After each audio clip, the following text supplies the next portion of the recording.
On this episode, my first return guest, and he brought something completely different this time.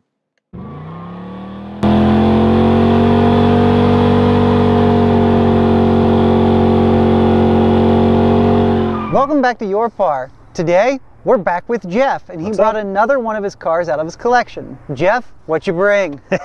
Well, this land yacht is a 1956 Dodge Coronet two-door sedan base model. Okay, and what's the drivetrain in it? This is a 270 cubic inch Red Ram V8. Okay, and it has the PowerFlight 2-speed? That's correct, with a push-button transmission the first year that they did it. Absolutely. And if you watched our past videos, we had a 63 Polara on that had that push-button transmission, and it's just as cool in this car as it is in that car. Are there some of the visual cues that tell us it's a 56 Coronet from the side? Absolutely. So what's really neat, we were talking about a little bit off camera, is that back in these years, they changed the cars every single year. Yeah, they really put some time into that. Absolutely. We'll look at the front and the back, but the taillights are different, the headlights are different, the grills were different, everything was different every year. So with the Coronet, the one thing that kind of helps tell you apart a 56 versus say a 55 is this trim line coming right across the middle. On the 55, right about above the rear wheel, it kind of notches back up and goes straight to the back of the car. Also in 54, the trim sat a little lower, came back and then kind of curved and then went straight as well. So yeah, just not a whole lot of visual cues on the side, but that was definitely it. The one thing that Chrysler really made a big deal about, and you can actually see it here, it really tried to sell the wraparound windshield. That was one of the big things, that was one of the big selling points back in the 50s, because, I mean, only a couple years before this, windshields were flat, and they met in the middle as a V. So just be able to wrap this thing around to the side of the car to give you all that extra visibility. No more blind spots, That's right. It was a real big selling point for these cars. Okay, well, let's take a quick walk around and check out the rest of the car. Here we are out back. What we got going on back here that makes it what it is? Well, again, talking about that body line coming from the side. So in 55, that body line popped out kind of right about here. The taillight sat just a little higher, and there's kind of a shelf sort of right in the middle of them. So when I was looking at cars and I was kind of picking out which year I wanted to buy, this just large kind of jet-shaped, right, taillights. Space Rage, right? Oh man, it just really spoke to me, and I love the taillights on these things. Yeah, they're super cool, and like you said, they kind of have some vintage to them, and who doesn't love fins? Absolutely. So 55 was the first year that Dodge really went all out with the fins. If you look at the 54s, there's kind of a vertical taillight, and there's definitely sort of a extra bubble to the rear quarter, but definitely not this sharp, pronounced fin. And it just looks, I mean, I think the rear angle on this car is the neatest one. Yeah, it's very cool. Well, let's move up front and check out the grille. So here we are at the front end of the 56. Again, I'm guessing it was kind of a one-year deal? A little bit, yeah. I think the one thing that really sets out a 56 through a 55, those are really the 2 years that are most similar. They use the same body style in 55 and 56. But one of the biggest differences up front is actually this piece right here, of which I have yet to find the actual name of. I've seen everything from grille extension to literally a nose piece. But in 55, this chrome piece right here kind of dipped down, came across, the hood had a little tooth to the bottom, and then this piece angled straight kind of back into this lower panel. Okay. In 56, there's kind of this definite nose, and I think what it does is it kind of brings that whole body line down here to the middle, whereas in 55, the body line was more pronounced up here at the top. Okay. And there's all kinds of chrome to bring the trophy home up here. Absolutely. And I love chrome. So it's pretty awesome. I mean, I love the line of the car. I love, like I said, it's just so classic. Like, we should be pulling into a cafe somewhere with it. I think my favorite feature was this extra kind of lip that goes all the way around. It's really pronounced by this chrome trim. If you take this piece off, and I've seen some people who've done that when they're building a street rod, you can kind of, it's even nice. It's got like this kind of air scoop, ram air feature in there, But just this extra pronounced lip really, I don't know, it just really pronounces the car, and it just looks so neat. And I think that's one of the things that definitely gravitated me towards this year of Coronet. And it's super cool. Well, let's pop this hunk of iron and see what's underneath it. Absolutely. All right, so we have the hood popped here on the 56 Coronet, and Jeff openly admits that this is a project car for him, but we got the hood popped. What exactly are we looking at here, Jeff? So again, this is that Red Ram 270 cubic inch V8. It's a pretty much bare bones motor. It wasn't the Hemi. That was the next option up on the Coronets. The 392 Hemi, right? I believe so, yep. And so what are we looking at right here? That is obviously the old style air cleaner, but what's so neat about that is it uses oil.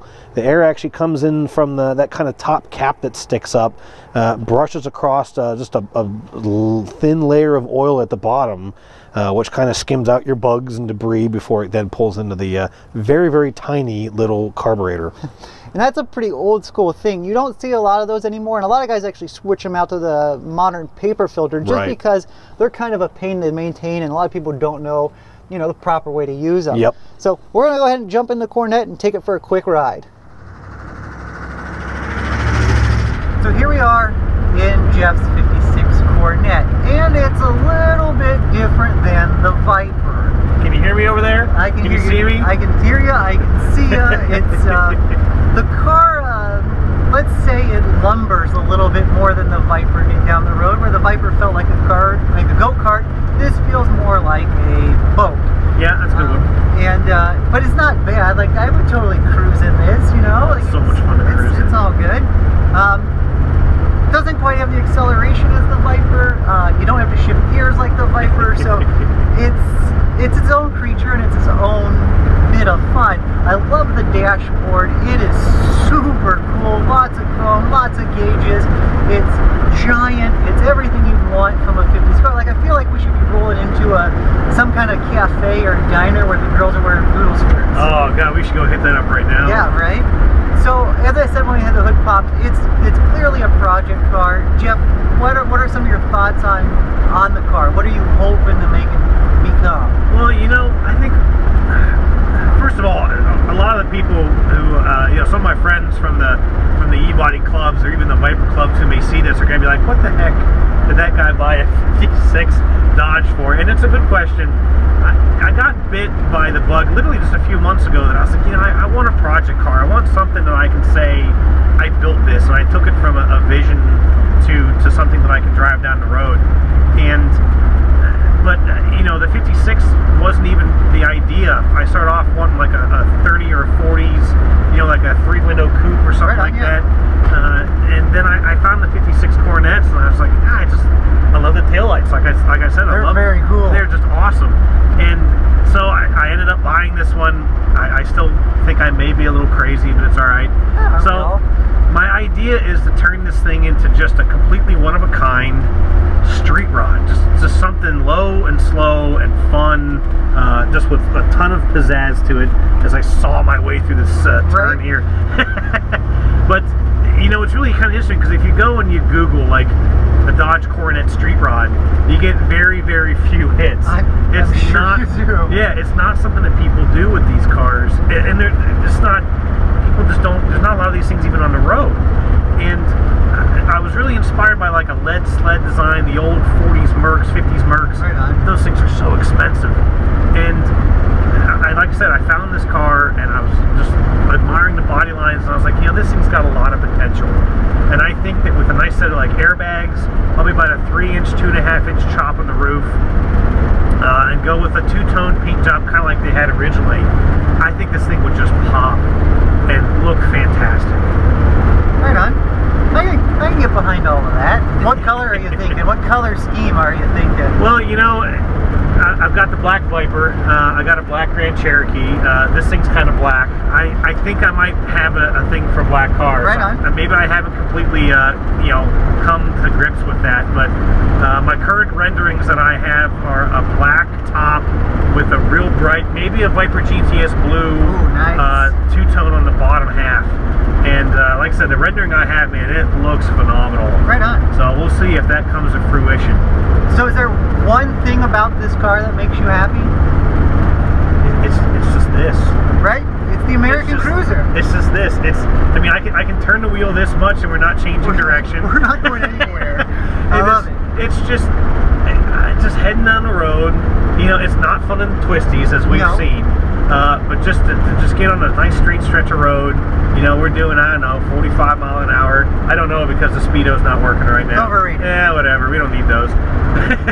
But just you know, my wife and I, we've taken it to some brew pubs here in town, cruised to a couple restaurants. It's just amazing. And I think what's so neat is, you know, I sit at a traffic light in the Viper, and oh yeah, there's people looking at the Viper. You know, it's been kind of interesting in this car because all the people who really appreciate it have white hair. But you got to realize that, and I've thought about it, they may have come home from the hospital in a car just like this. Yeah.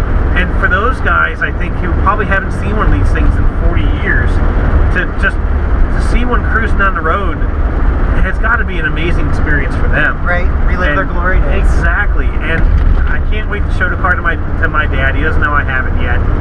You know, he's only a little older than this thing. And so, same thing, I think just to be able to see my dad, like, oh, you know, but back to his roots with his son, I think will be a pretty neat experience. That's going to be awesome. All right, and it's like last time, it's Viperman on ebody.org or ebodies.org. Your Car on Instagram and Facebook for still pictures of this cars and all cars that have been featured on the channel. Comment below if you have a question about it. Comment below if you want to be on an episode. And make sure you subscribe so you don't miss your episode or your buddy's episode. Until next time.